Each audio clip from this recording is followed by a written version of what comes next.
आपल्यासोबत अभिमन्यू पवार स्वतः ते सुद्धा आहेत, त्यांच्याकडे आपण थेट जाऊया. अभिमन्यू पवार जी आपण आता ऐकलं, ताई नेमकं काय म्हणाल्या त्यावर तुमची काय प्रतिक्रिया आहे? ऐका, ताई स्पेशल खोटं बोलतायत. तिथं तुम्ही असं अनपार्लमेंटरी वर्ड्स वापरू नका. खोटं बोलतात काय, सगळेजण तिथे साक्षीदार आहेत. काय काय तुम्ही बोललात मी सांगतो साक्षीदार कोण तुम्ही कोण आहे. चुकीचं बोलू नका आणि मला असं डिबेट करायचं नाही. देवेंद्रजींच्या कार्यक्रमाला गालबोट लागू नये म्हणून मी चिडीचूप बाहेर निघून गेले. मला हे करायचंच नाहीये. तुम्ही असलं काही करू नका. तुम्ही मुळात कुठून आलात? पुण्यामध्ये आज पुण्यात सुद्धा नेते मंडळी आहेत. तुम्हाला आवर्जून आठवण करून देते. तुमच्या निवडणुकीच्या अगोदर ब्राह्मण समाजाचा मेळावा तुम्ही एक मिनिट तुमच्या निवडणुकीच्या वेळेला ब्राह्मण समाजाचा मेळावा घेऊन तुम्ही मला बोलवलं होतं. मी आले की नाही तुमच्यासाठी एवढा लांबचा प्रवास करून? मी आले की नाही तुमच्या प्रचाराला एवढा लांबचा प्रवास करून? आलात ना, त्याबद्दल आभार आहे, विनंती आहे, धन्यवाद आहे. तुम्हाला जरा तरी आत्मभान येऊ दे. तुम्हाला थोडं तरी आत्मभान येऊ दे. तुमच्या प्रचारासाठी वेळ सगळं खर्च करून तिथे आल्या, तुमच्यासाठी खूप चांगल्या रीतीने बोलल्या. आज तुम्ही जे बोललात थोडं आत्मपरीक्षण करा. नाही मी काही समाज आहेत आणि तुमच्या पद्धतीने हे तुम्ही आजचा कार्यक्रम एकक पद्धतीने हायजॅक. तुम्ही त्या डोंगरेंचा विषय, डोंगरे, देशमुख आणि कुंजीर हे सगळी मंडळी आज दुखावलेल्या परिस्थितीत आज मी मुद्दा घेऊन आले. तुम्ही म्हणला ह्यांना आत घेऊ नका म्हणजे तुम्ही अहो ते त्यांची लँड ग्रॅबिंग झाले, ते देवेंद्रजीला भेटायला आले होते. मला पण कळतं ना, मी पण खासदार आहे ना, मला पण कळतं ना कोणाला केव्हा आत घ्यायचं की नाही. तुम्ही हे सगळ्या गोष्टी मॉनिटर कराल. तुम्ही अजूनही देवेंद्रजींचे ओएसडी असं तुम्हाला वाटतं का? तुम्ही सगळ्या गोष्टी एकट्याच मॉनिटर कराल? आम्हाला अक्कल नाही? तुमच्या अगोदर मी आमदार झाली आहे. तुमच्या अगोदर मी भारतीय जनता पार्टीचं काम करते. मी 30 वर्ष भारतीय जनता पार्टीचं काम करते. मी सामान्य कार्यकर्ता आहे. आपण खूप मोठे आपण काही बोलू नका. तुम्ही हायजॅक करायला लागाल एखादा कार्यक्रम. नाहीये. आता ऐका, तुम्ही कॉन्ट्रोवर्सी घ्या. तुमच्या आईची शपथ घ्या, तुमच्या मुलांची शपथ. मी घेतो, शपथ घेतो. ऐका, मला बोलू द्याल का नाही? तुम्हाला त्यांची पण कदर नाही वाटेल अशी झाली. मीडिया मला फोन लावलाय तुम्ही का? त्यांचं ऐकायचं बरोबर मला बोलवलं का तुम्ही? कमाल करता तुम्ही. मला फोन लावलाय स्टुडिओतून, मला फोन आलेला आहे. तुमचा ऐकायला फोन नाही आला मला. माझा बोलू द्या ना मला. हा तुमचा लँडलाईन नंबर मला थोडी माहितीये. मला मीडियातून फोन आला म्हणून मी बोलतेय. मीडियावाल्यांना मी विचारतोय. मी फोन ठेवतेय. मला काही मेधा कुलकर्णीची एक मिनिट. अभिमन्यूजी तुम्ही एकदा बोला. फडणवीस यांच्या कार्यक्रमाला मला बोलू द्या ना. मला फोन लावला यार तुम्ही, त्यांचं ऐकवताय मला. बोला अभिमन्यूजी बोला. स्पष्टपणे देवेंद्रजी फडणवीस यांच्या कार्यक्रमाला. मला बोलू द्या ना असाल तर फोन ठेवा. मी आपली गपचूप तिथून निघून गेले कुठली कॉन्ट्रोवर्सी न करता. हे तुमचं वागणं योग्य आहे का? तुम्ही मीडियाला बाईट देत सुटलाय सगळीकडे. मी आतापर्यंत सगळ्या मीडियाला हेच सांगत आलं की मला याच्यावर बोलायचं नाही काही म्हणून. तुम्ही बाईट देत सुटलाय सगळीकडे. मीडियाला बातमी आली थोडा तर काहीतरी कंट्रोल ठेवाल ना. थोडा तर काहीतरी कंट्रोल ठेवा. कंट्रोल तुम्ही ठेवणं गरजेचं ताई. खरं सांगतो मी कंट्रोल ठेवणं गरजेचं होतं. मी सांगितलं नरेंद्र पाटील तुम्ही बोललात ना मीडियाला कोण? मी बोललो का मीडियाला? मी कधी बोलले मीडियाला? मी बोललेली नाहीये. ऐका, तुम्ही बाहेर येऊन जे एकाही मीडियाला बोललेली नाहीये. मी एकाही मीडियाला बोललेली नाहीये. आता तुमचे सगळ्या ठिकाणी बाईट्स मला दिसले म्हणून मी हा कॉल उचलला. मी फोन पण उचलत नाही. तुम्ही मीडियाच्या लोकांना विचारा मी एका तरी फोन उचलला का? ऐका, मला फोन उचललेला नाहीये. आमच्या नशिबी हेटाळणी आहे का काय प्रत्येक वेळेला? अरे मला बोलू द्या ना यार. आता आम्ही पण जीवतोड काम करतोय पार्टीसाठी. सगळ्या समाजासाठी काम करतोय. आम्ही काम करतोय. मी त्या डोंगरे, देशमुख वगैरेंचे प्रश्न घेऊन आले होते. हो ताई, मला बोलू द्या ना. आता तुम्ही त्यांना पण आत घेऊ देत नव्हता. बाकीची मंडळी यांना हे येतील हे नाही येणार. अरे तुम्ही कोण ठरवणार हे येतील हे नाही येणार? तुम्ही एकटे बॉस झाले का? तुम्ही स्वतःला सुपर तुम्ही स्वतःला सुपर लागले का? तुम्ही काही बोलाल तर मला काही बोलता येतं. सांगतो ताई, तुम्ही काही बोलता तेच ऐकलं ना म्हणून तर मला यावं लागलं. तुम्ही काही बोलताय तेच मी ऐकलं ना. असो, देव तुमचं भलं करो. देव तुमचं भलं करो. मोठ्यानं बोलणं म्हणजे तुमचं खरं आहे. अहो मोठ्याने नाही, तुम्ही मोठ्यानं बोलताय. तुम्ही दुसऱ्याला बोलू देत नाही. मला आधी कनेक्ट केलं त्यांनी. मला तर बोलू द्या ना. मला कनेक्ट केलंय त्यांनी फोनवर. स्टुडिओमधून मला कोणाचा फोन आहे मला बोलू द्या का नाही? सगळ्या ताईंना दादांना नमस्कार आहे. मी आता हे जो काय तुम्ही लावलाय मला हा इनकमिंग कॉल आहे. मी आउटगोईंग नाही केलेला कॉल. इनकमिंग कॉल आहे हा तुमचा. मला बोलू द्या. ठेवते आता फोन. ही कॉन्ट्रोवर्सी इकडे थांबवा कृपया. आपल्याला समाजातल्या मुलांचं भलं करायचंय. कॉन्ट्रोवर्सी कृपया तुम्ही असं थांबवा. बोलत नसतो ना, एवढं जर तुम्हाला एवढं असं बोलत नव्हतं पाहिजे तुम्ही. मोठेपणा घ्यायला तुम्ही जाऊ नका की मी तिथं करीन, मीच तिथं बसीन. तुम्ही हे काय बातम्या लावल्या? माझ्या जागेवरनं वाद नाही हा. जागेवरनं तुम्ही केला वाद निर्माण, मी नाही केला वाद निर्माण. वाद याच्यावर नाही की तुम्ही म्हणाला कार्यक्रम मराठ्यांचा आहे आणि मी तुम्ही मराठीचा वेळ नाही, कार्यक्रम होईल. समाजाचा आहे. नरेंद्र पाटील बसून योग्य आहे म्हटलं मी तिथं. मराठा समाजाचा कार्यक्रम आहे आणि तुमच्यामुळे कॉन्ट्रोवर्सी होईल. मी काय बोललो ते नीट ऐका. हा कुठला प्रश्न आहे हा कुठला मी प्रश्न ऐका आहे काय हा? बोललो ते. अरे आणि काय तिथे यार 2 तुम्ही- खुर्च्या रिकाम्या होत्या. तिथे कुठला 2 मीडिया? खुर्च्या माधुरी मिसाळता आलेल्या नाहीयेत तिकडे. त्यांची पण खुर्ची रिकामी होती. मीडिया मला मी पण बोलला, एका माझं बोलणं घेणार का नाही मीडिया? डिपार्टमेंटरी कमिटीची चेअरपर्सन आहे.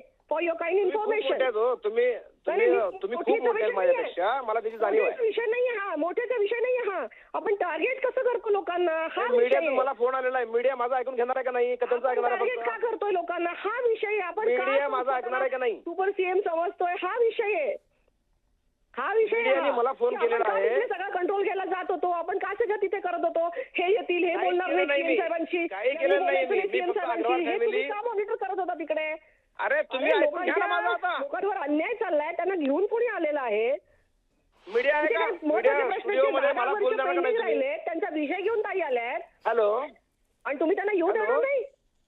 तुम्ही त्यांना बोलू देणार नाही प्लीज साहेबांशी. मला बोलणं घ्याल का तुम्ही? हा कुठला विषय आहे? स्टुडिओ माझं ऐकल घ्याल का नाही तुम्ही? थँक्यू. स्टुडिओ माझं ऐकल का नाही? बोला अभिमन्यूजी, बोला, तुम्ही बोला. तुम्ही त्यांचंच मला ऐकवासाठी फोन मीराताई, लावला आपण का? एकदा अभिमन्यू पवारांचं सुद्धा बोलणं आपण एकदा ऐकून घेऊया. ऐका ना, बोला बोला. काय झालेलं आहे की जो लोहगडचा विषय झाला ना, ती अग्रवाल फॅमिली, जो परवा मर्डर झालेला आहे मुलाचा, त्या केतन अग्रवाल काहीतरी नाव आहे त्या मुलाचं, त्या मुलाचा दुर्दैवी मृत्यू झाला, त्याचा मर्डर झालेला आहे. ती फॅमिली भेटायला येणार होती. त्या फॅमिलीला भेटायला संधी आपण पहिल्यांदा दिली, कारण माननीय मुख्यमंत्र्यांनी त्यांना पहिल्यांदा बोलवलं. आणि ती फॅमिली तुळजापूरची आहे. सुनील मधुकरराव चव्हाण यांनी मला फोन केला, ते तुळजापूरचे असल्यामुळं. आणि मी म्हटलं की मुख्यमंत्र्यांना विनंती केली, माननीय मुख्यमंत्री महोदय त्यांना वेळ द्यायचे, त्यांचं म्हणणं ऐकून घ्यायला. मग साहेबांनी म्हणलं की त्यांना बोलवून घे त्या ठिकाणी ग्रीन रूमला. मग त्या ठिकाणी बोलून घेतलं. आणि ह्यांनी सनी निमन यांच्या तक्रार घेऊन, दोघा तिघाचे विषय घेऊन ते तिथे आल्या होत्या. मी ताईंना एवढं म्हणलं की हे अग्रवालचा विषय सेन्सिटिव्ह आहे, ह्यांना अगोदर भेटू द्या, कारण ते मर्डर झालेलं आहे, ते पीडित फॅमिली आहे. हा विषय प्रॉपर्टीचा विषय हा नंतर घेऊ आपण, हा विषय पहिल्यांदा घेऊया. आता सेन्सिटिव्हिटी तर कळली पाहिजे, मला तर कळते, मला माहित, त्यांना मला आरोप करायचा नाहीये. दुसरा विषय, ज्या स्टेजवर त्या आल्या तिथं राजूरकर साक्षीदार आहेत, दाभोळकर साक्षीदार आहेत, आमचे नरेंद्र पाटील साक्षीदार आहेत, योगेश अण्णा टिळेकर साक्षीदार आहेत, अजून मला वाटतं तिथं सुनील कांबळे आमदार ते साक्षीदार आहेत. त्यांना मी काय म्हटलं, पुढे एक खुर्ची अण्णा बनसोडे साहेबांची रिकामी होती, त्या खुर्चीवर ती खुर्ची रिकामी बरं दिसत नव्हती पुढच्या रो मध्ये. मग मी नरेंद्र पाटलांना विनंती केली की तुम्ही तिथं बसा, कोणीतरी बसलं पाहिजे पुढे. तेवढ्यात ताई म्हणल्या की मी बसते, मी खासदार आहे. मी म्हणलं ताई तुम्ही, मग तो चेष्टेनं आमचा दाभोळकर चेष्टा करतो माझी, तू बस ना. म्हणलं मी बसलो योग्य नाही, नरेंद्र पाटील महामंडळाचे अध्यक्ष आहेत आणि ते समाजाचे, तो समाजाचा कार्यक्रम आहे. मी ताईंना म्हणलं त्यांना बसू द्या. ताईंना हे म्हणलं बरोबर आहे की कॉन्ट्रोवर्सी होईल ताई, का शब्द माझा, त्याचा शपथ घ्या सांगितलं तर मी खोटं बोलणार नाहीये. पण मी इतकंच म्हणलं की नरेंद्र पाटलांना बसू द्या, तुम्ही बसलं तर विनाकारण मग कॉन्ट्रोवर्सी होऊ शकते. नरेंद्र पाटील मागे बसले, त्यांना दर्जा मंत्र्याचा आहे आणि ते अध्यक्ष आहेत, त्यांनी मागे बसतील आणि तुम्ही पुढे बसाल तर ते विनाकारण मग कॉन्ट्रोवर्सी विषय होऊ शकतो. त्यांना पुढे बसू द्या, आपण मागे बसू लोकप्रतिनिधी सगळे. काय चुकलं मला त्याच्यामध्ये? आणि त्यांनी काय केलं पुन्हा सांगतो, मीडियाला कसा बाहेर गेला, ते फार हुशार आहेत. मीडियाने त्यांना कॅच करावं म्हणून ते बाहेरून फोनवर कोणाला तरी बोलल्या, मला अभिनय असं बोलला, तसं बोलला, आणि ती मिकी घई आणि बाकी मीडिया समोरच आहे सगळा. ते मीडियाने पूर्ण ऐकलं आणि ते वाचवलं मीडियानी. आता नरेंद्र पाटील माझ्या सोबत आहेत, तुम्ही नरेंद्र पाटलांना विचारा. मी नरेंद्र पाटलांना फोन देतो मीडियामध्ये, त्यांना विचारा. नमस्कार, मी नरेंद्र अण्णासाहेब पाटील. आज बरं. खरं म्हणजे आदरणीय मुख्यमंत्री देवेंद्र फडणवीस साहेबांनी त्यांच्या पहिल्या मुख्यमंत्र्याच्या कालखंडामध्ये मराठा समाजासाठी सारथी संघटना तयार केली आणि या संस्थेच्या माध्यमातून MPSC, UPSC आणि इतर स्पर्धा परीक्षेमध्ये पास झालेले विद्यार्थ्यांचा सत्कार. खरं म्हणजे साहेबांनी पहिला कार्यक्रम म्हणजे 2018-19 सुरू केलेल्या योजना त्याने आता तो कार्यक्रम घेतला. इतका दीर्घकाळ नंतर तो कार्यक्रम घेतला, कारण ते या कॉन्ट्रोवर्सी पासून खूप लांब राहत होते. आता मूळ विषय जो आता आला, जो ताईंचा, खासदार ताईंचा विषय असा होता की एक खुर्ची खाली होती आणि ठराविक लोकांची नावं त्या खुर्चीवर चिटकवलेली होती. आता ती खुर्ची खाली असल्यामुळे मी एक्झॅक्टली त्यांच्या मागे सुप्रियाताई सुळेंच्या खुर्चीवरती बसलो होतो. तितक्यात तिथं लक्षात आलं की खुर्ची खाली आहे. पवार साहेबांनी सांगितलं की अण्णासाहेब पाटील आर्थिक विकास महामंडळ आणि सारथी हे दोन्ही योजना आदरणीय फडणवीस साहेबांनी त्यांच्या पहिल्या कालखंडामध्ये सुरू केल्या होत्या आणि हे दोघांचं फार मोठं यश आहे की नरेंद्र तू जाऊन पुढे बस, स्वतः पवार साहेब मला म्हटले.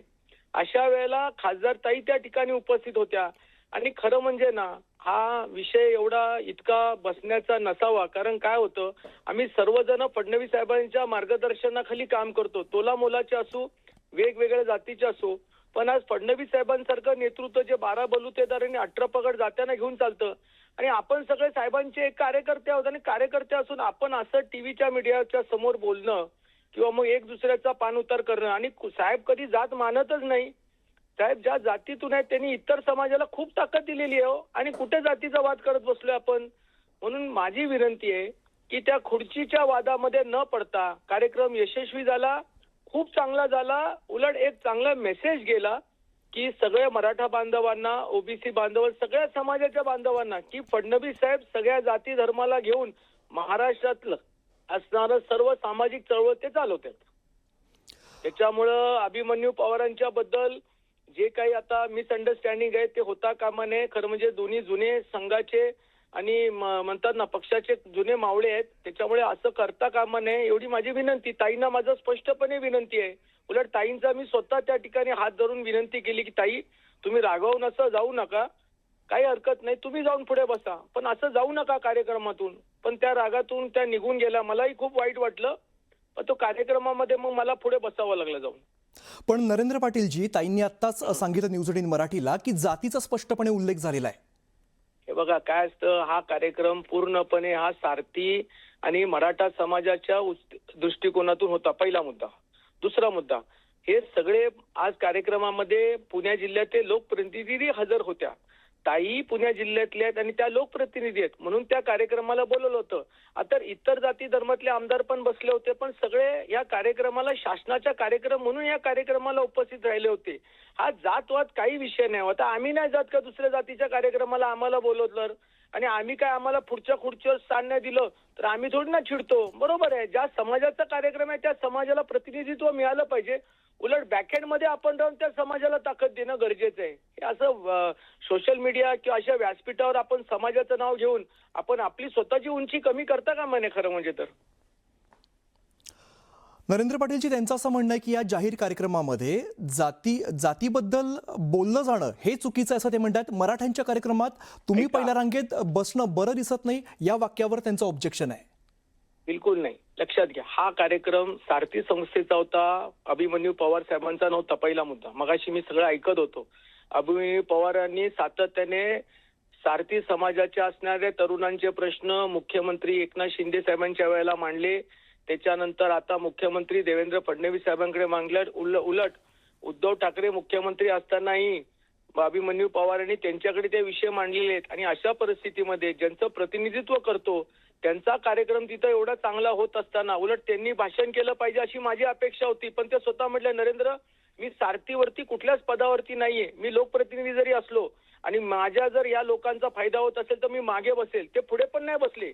त्याच्यामुळे कोणीतरी असं सांगितलं की त्यांना पुढे बसायचं होतं, बिलकुल नाही. पवार साहेब स्वतः पहिल्या रांगेत मागच्या रांगेत जाऊन बसले होते, स्वतः जाऊन पहिले मागे बसले जाऊन.